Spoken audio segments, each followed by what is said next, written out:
سبح لله ما في السماوات والأرض وهو العزيز الحكيم. له ملك السماوات والأرض يحيي ويميت وهو على كل شيء قدير.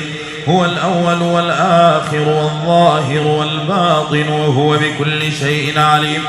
هو الذي خلق السماوات والأرض في 6 أيام ثم استوى على العرش يعلم ما يلج في الأرض وما يخرج منها وما ينزل من السماء وما يعرج فيها وهو معكم أينما كنتم والله بما تعملون بصير. له ملك السماوات والأرض وإلى الله ترجع الأمور.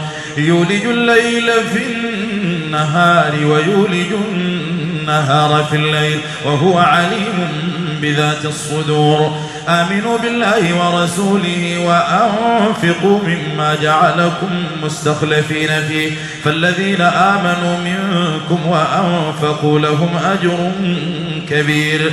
وما لكم لا تؤمنون بالله والرسول يدعوكم لتؤمنوا بربكم وقد أخذ ميثاقكم إن كنتم مؤمنين.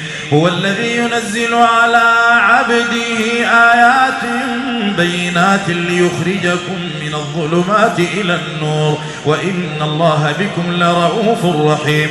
وما لكم ألا تنفقوا في سبيل الله ولله ميراث السماوات والأرض لا يستوي منكم من أنفق من قبل الفتح وقاتل أولئك أعظم درجة من الذين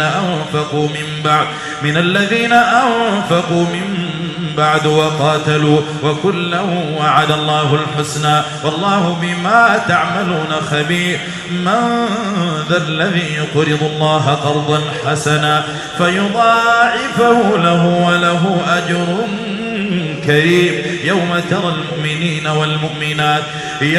المؤمنين والمؤمنات يسعى نورهم بين أيديهم وبأيمانهم بشراكم اليوم جنات تجري من تحتها الأنهار خالدين فيها ذلك هو الفوز العظيم. يوم يقول المنافقون والمنافقات للذين آمنوا انظرونا نقتبس من نوركم قيل ارجعوا وراءكم فالتمسوا نورا فضرب بينهم بسور له باب باطنه فيه الرحمة وظاهره من قبله العذاب. ينادونهم ألم نكن معكم قالوا بلى ولكنكم فتنتم أنفسكم وتربصتم وارتبتم وغرتكم الأماني حتى جاء أمر الله وغركم بالله الغرور. فاليوم لا يؤخذ منكم فدية ولا من الذين كفروا مأواكم النار هي مولاكم وبئس المصير. ألم يأن للذين آمنوا أن تخشع قلوبهم لذكر الله وما نزل من الحق ولا يكونوا كالذين أوتوا الكتاب من قبل فطال عليهم الأمد فقست قلوبهم وكثير منهم فاسقون. اعلموا أن الله يحيي الأرض بعد موتها قد بينا لكم الآيات لعلكم تعقلون. إن المصدقين والمصدقات وأقرضوا الله قرضا حسنا يضاعف لهم ولهم أجر كريم. والذين آمنوا بالله ورسوله أولئك هم الصديقون والشهداء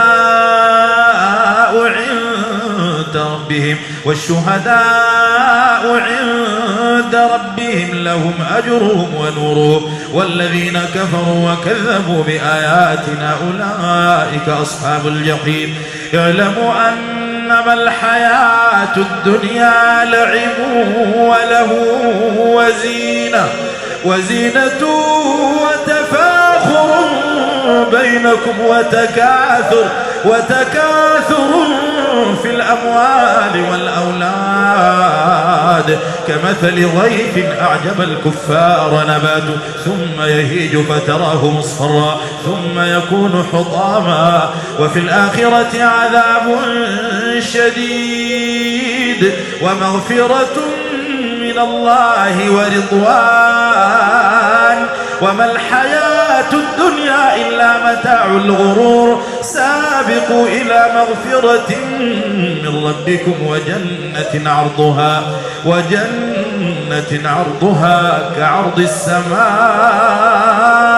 والأرض أعدت للذين آمنوا بالله ورسله ذلك فضل الله يؤتيه من يشاء والله ذو الفضل العظيم ما أصاب من مصيبة في الأرض ولا في أنفسكم إلا في كتاب من قبل أن نبرأها إن ذلك على الله يسير لكي لا تأسوا على ما فاتكم ولا تفرحوا بما آتاكم والله لا يحب كل مختال فخور الذين يبخلون ويأمرون الناس بالبخل ومن يتول فإن الله هو الغني الحميد.